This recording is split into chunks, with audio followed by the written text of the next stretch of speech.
Bon, lorsque nous recevons l'Évangile, nous nous engageons pour faire du Seigneur Jésus-Christ notre Sauveur et notre Seigneur. Notre Sauveur, celui qui nous a sauvés par son sang à la croix, et notre Seigneur, celui qui règne sur nous. Je ne dirais pas le plus facile, mais le plus rapide, le plus spontané, c'est de faire de lui votre Sauveur.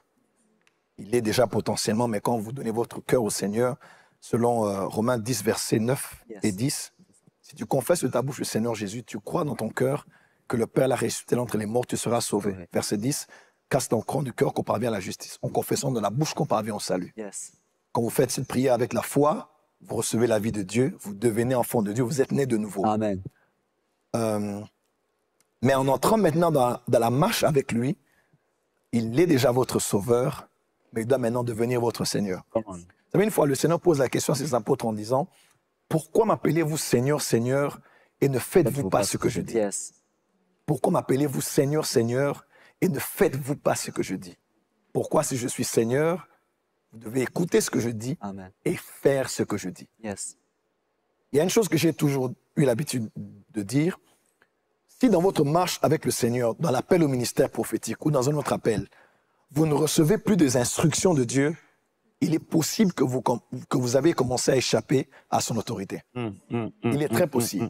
Quand vous avez fait des mois et des mois, il n'y a pas de jeûne maintenant, prie ceci, donne là-bas, renonce à telle chose.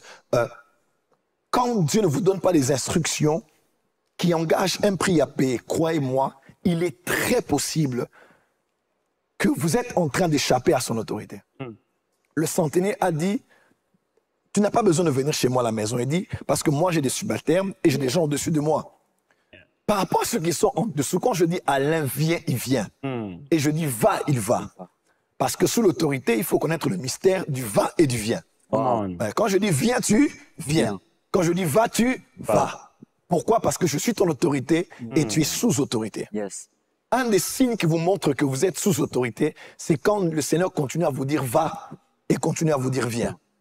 Mais quand vous n'avez plus des instructions, des interdits, des refus, tu ne sortiras pas aujourd'hui, tu ne mangeras pas aujourd'hui, sachez que vous avez commencé à être insensible à sa voix et vous êtes peut-être en train de sortir de la ligne de l'intimité avec Dieu. Oui, parce qu'il y a une différence entre la relation avec Dieu et la communion avec Dieu. Par relation avec Dieu, nous sommes tous enfants de Dieu. Mais la communion de Dieu, la communion avec Dieu, c'est maintenant l'intimité, la communication et l'entente positive que vous avez vis-à-vis de l'autre. À la maison, un enfant, c'est mon enfant à la maison. Mais il est possible que je ne sois plus en communion avec lui. C'est-à-dire, on ne parle plus, il ne m'obéit pas, j'entre, il sort, et puis j'entre, on dort, on se réveille, mais on ne se parle pas. Il me désobéit, je le considère plus comme mon fils, lui, moi, plus comme son père. Mais pourtant, c'est mon fils. S'il sort, on veut le taper, je vais peut-être intervenir. Vous voyez un peu? Donc, ça veut dire que il est possible qu'on soit encore enfant de Dieu, qu'on soit encore prophète de Dieu, mais qu'on ait perdu la communion, qu'on ait perdu cette même mise qu'il a sur nous en nous disant, vous êtes mes serviteurs. Amos dit ceci, le Seigneur ne fait rien sans avoir révélé son secret à ses serviteurs. Les prophètes ne sont pas des stars, les prophètes ne sont pas des célébrités, les prophètes sont des serviteurs. Et serviteur doulos, tu le sais avec moi, tu es un étudiant de la Bible, dans le Nouveau Testament, c'est vraiment celui qui vient chaque matin, qui baise les pieds de son maître et qui dit, je suis à ta disposition toute la journée. C'est ça même prosténésis, qui parle de adorer. Ça, c'est se livrer totalement. S'offrir totalement. Et quand vous êtes maintenant sous la seigneurie de votre maître, il est votre maître, il dispose de vous, Adonai, il dispose de vous. Croyez-moi, plus vous avancez avec lui, plus vous montez, les prix à payer seront de plus en plus difficiles et les exigences seront de plus en plus intenses. Rappelez-vous un peu du tabernacle. Hors du tabernacle, on faisait ce qu'on voulait, même si c'était le campement. Quand on entrait dans le lieu, dans le parvis, on pouvait se salir avec le sang, ça et là, et puis parce que c'était le lieu, il y avait du bruit, on était exposé à la lumière du soleil. Une fois qu'on quittait le parvis, on entrait dans un lieu qu'on appelait le lieu saint. Ouais. Donc, à part déjà le fait d'être là, en contact encore avec les animaux qu'on a sacrifiés, les souillures, on est déjà dans un enclos qui est sanctifié. mais le lieu saint a une sanctification plus élevée que le parvis. Parce que plus on avance, on quitte un lieu de sanctification pour un lieu d'une plus grande sanctification. Et dans le parvis, il y avait la table sur laquelle il y avait les pains de proposition. En face, il y avait le chandelier. Et juste à l'entrée, il y avait l'autel des parfums. Quand on finissait ce qu'on avait à faire là, pour aller plus loin, il y a un lieu qu'on appelait non pas le parvis ou le lieu saint, mais le lieu très saint. Parce qu'il y a sanctification, mais il y a aussi sanctification. Wow. Parce que la sanctification va d'un niveau à un autre, d'une dimension à une autre. Donc chaque fois que Dieu vous appelle à payer un prix, plus vous montez, plus vous serez dans un lieu qui est saint, et après certainement vous irez dans un lieu qui est très saint. Où vous allez prier, mais où vous allez prier très fort. Vous allez jeûner, mais jeûner plus fort que ça. Donc les choses vont de plus en plus, un peu comme on est dans une piscine, il y a juste là, il y a la petite profondeur. Et quand plus on avance, plus on s'approfondit et plus il y a le risque d'y laisser sa vie. Donc l'onction de Dieu est une substance si dangereuse que vous ne devez pas perdre la notion du sacré. Aujourd'hui, permettez-moi d'en parler. Nous sommes dans ce qu'on appelle la francophonie. Et le cœur de la francophonie, bien que Kinshasa, c'est la capitale mondiale de la francophonie, démographiquement parlant, mais c'est la France. Quand on parle de la France, on parle de la francophonie. Mais est-ce que vous savez que dans la théorie des tribus perdues de la maison d'Israël, il semble que les 12 étaient éparpillés sur toute la surface de la terre. On dit que ceux d'Issachar sont les Mexicains, voilà, qu'on parle des Incas, des Mayas, ceux qui sont des astronomes. On parle de Juda, qui est certainement aujourd'hui encore en Israël. Mais dans les théories, on dit que Ruben est certainement en France. Ruben est certainement en France, localisé en France. Les Rubénites sont certainement ici au niveau de la France, selon les théories. Et si c'était vrai, nous sommes exactement dans un pays où il n'y a pas de respect. Il n'y a pas de, il n'y a pas de notion du sacré. Il n'y a pas de, il y a tellement de familiarité. C'est clair. C'est ici qu'on voit, il n'y a pas un pays où on blague avec le chef de l'État, on joue avec les autorités politiques. C'est clair. On parle des guignols, on parle des journaux, on va faire des caricatures sur le chef de l'État. Parce que c'est un pays qui a tué ses propres rois. Ouais, c'est vrai. C'est un pays qui a tué ses propres rois. Il n'y a pas de respect de la tête. Il n'y a pas de respect de l'autorité. Le pasteur, c'est « Hey, Julien, viens ici. » Est-ce mauvais d'appeler quelqu'un par ce prénom? Oui et non. C'est son prénom, mais il est important de s'imposer certaines restrictions afin de garder l'arche à 8000 coudées de vous. Afin de garder l'onction très loin de vous. Nous sommes près de toi, tu es notre pasteur, mais nous te gardons éloigné. Parce que plus vous êtes proche de l'homme, dans l'homme de Dieu, plus vous perdez le Dieu dans l'homme de Dieu. L'homme de Dieu est la parfaite combinaison entre l'homme et Dieu. L'homme de Dieu. Il y a l'homme et il y a Dieu dans l'homme de Dieu. Mais plus vous vous rapprochez de l'homme dans l'homme de Dieu, plus vous commencez à perdre le Dieu dans l'homme de Dieu. Voilà pourquoi plus on est proche de l'homme, il est facile. Vous allez le voir blaguer, le voir rire, le voir tomber à terre en riant, vous allez le voir en short, vous allez le voir se chamer avec sa femme, vous allez le voir énervé au bureau parce que le live ne s'était pas bien passé. Bref, quand vous communiez avec son humanité, il est très possible que vous deveniez aveugle face au divin qui est en lui. À moins d'être mature. Très important. Et c'est ça la francophonie. C'est à la fin, on ne respecte plus les parents. C'est vrai. Papa parle, tu parles. Maman t'envoie, tu refuses. Et c'est libre, je suis mature, j'ai 18 ans. Tant au niveau de la famille, au niveau de l'église. Et quand on essaie de dire le contraire, c'est on abuse des gens à l'église. Les pasteurs abusent de nous. On ne sait même plus faire la différence entre le respect et l'obéissance. Pardon, le respect et les abus. C'est vrai qu'il y a des pasteurs qui en abusent, c'est vrai. Mais vous voyez un peu, donc, on a perdu même le sens du sacré par rapport à cela. Et la France, la francophonie, doit revenir à cette dimension de sacraliser ce qui est sacré. Amen.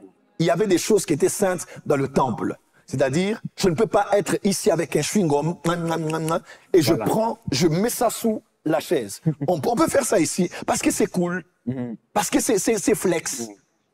Parce que c'est wesh. Non, c'est la vérité. C'est vrai, c'est vrai. Non, non, parce que on est des tondus, on est au culte, et bien voilà tout ça. Et donc on est là et on peut être au téléphone, on peut blaguer, on peut faire n'importe quoi, parce qu'on a perdu la notion du sacré. Yes. Et croyez-moi, on ne peut pas voir le retour de la gloire dans l'église tant qu'on n'a pas remis le retour de la notion du sacré dans l'église. C'est-à-dire, le micro est à moi tant qu'il est à la maison. Une fois que le micro entre à l'église et qu'il appartient à l'église, il n'est plus à jouer avec, en train de faire la balance et de jouer avec. Non, parce que c'est quelque chose qui est mis à part, c'est quelque chose qui est saint. On parlait des choses saintes, on parlait aussi des choses très saintes. Yes. Ouais. Donc, quand on parle des prix à payer, si nous voulons voir la gloire de Dieu exploser, Yes. tant dans nos églises locales, dans nos ministères, dans nos rassemblements, il faut je ne parle pas de la peur de Dieu, je parle de la crainte de Dieu. La crainte. Yes. La Bible même parle dans Psaume chapitre 2, on parle de s'approcher de lui avec crainte et tremblement. Yes. De trembler, c'est vrai, avec assurance, oui, mais de trembler parce que notre Dieu est un feu dévorant. Vous ne pouvez pas aller loin dans l'onction prophétique en dormant comme vous dormiez autrefois, en mangeant comme vous mangiez autrefois.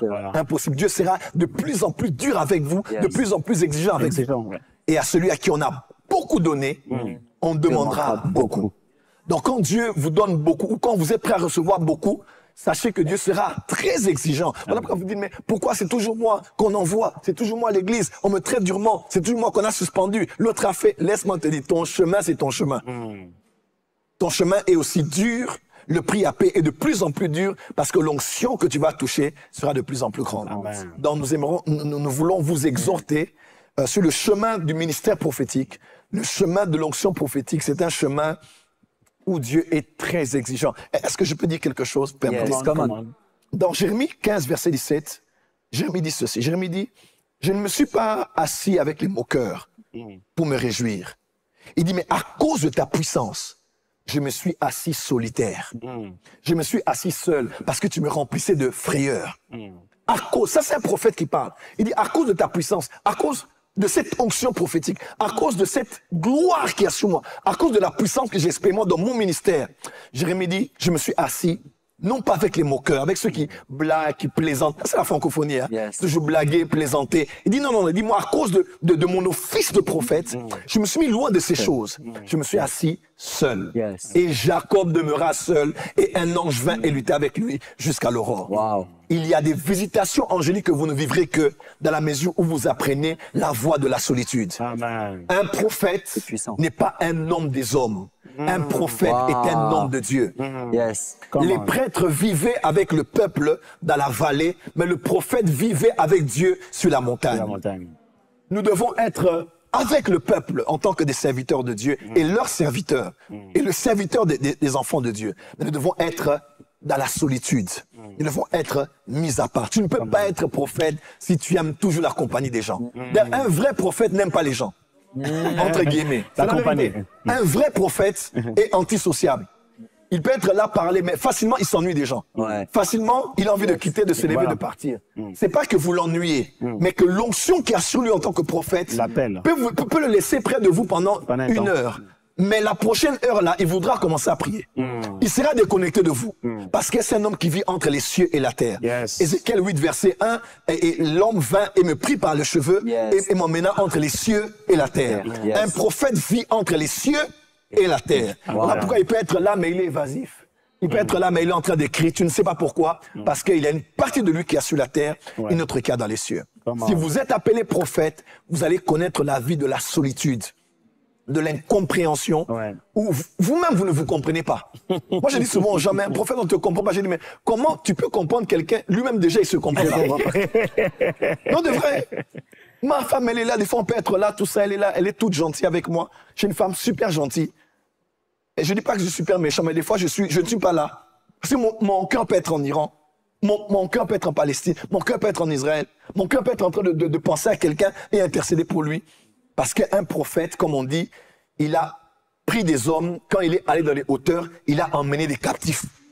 Les 5 dons de Christ, les 5 ministères sont des captifs. Yes. Nous sommes liés.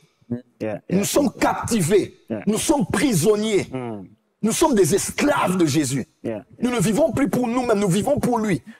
Et plus il te fait monter, il y a de l'air ici, mais plus tu montes en hauteur, plus il y a perte d'oxygène.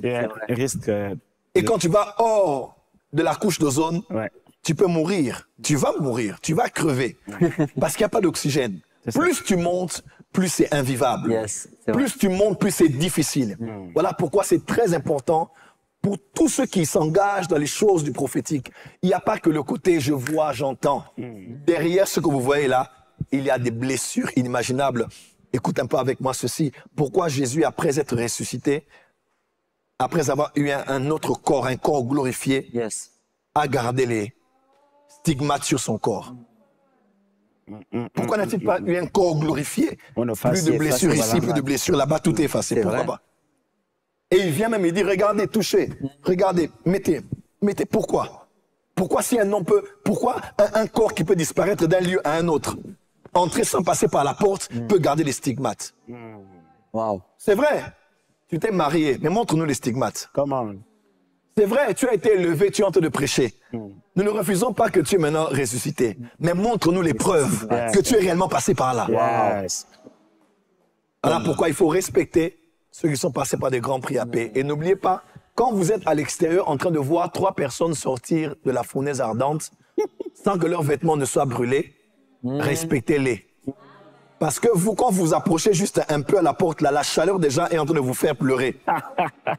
Et quand tu vois quelqu'un qui est entré et qui est sorti, respecte, même si tu l'aimes pas, respecte cette personne. Il y a des gens qu'il faut respecter. Même si tu ne l'apprécies pas, tu ne l'aimes pas. Mais toi, tu as un petit combat à la jeunesse de l'église, tu as déjà mal à l'estomac. Mais il y a des gens qui ont eu des combats internationaux, Yes. mondiaux. Toi, tu n'as que communal, local, départemental. Lui, il a Rural. international. Rural. Non, c'est pour cela qu'aux États-Unis, au mois de novembre, je crois, il y a un jour qu'ils appellent Veterans Day. Même Yes. ici, quand on parle de débarquement de Normandie, on se rappelle de ces hommes qui ont payé des grands prix. Commémoration. On se rappelle ce que nous sommes aujourd'hui, c'est le fruit du sacrifice de ces hommes. Yes. Ils ont payé des grands prix, ils ont laissé leurs femmes, leurs enfants, ils sont morts, ils sont percus des pieds. Et les anciens combattants, on les respecte. Comment? Voilà pourquoi, en tant qu'Église, nous devons respecter les pères qui ont travaillé avant nous et qui ont payé de grands prix pour nous donner la liberté que nous avons aujourd'hui. Voilà un peu ce que je peux dire à ce sujet. Amen. Wow.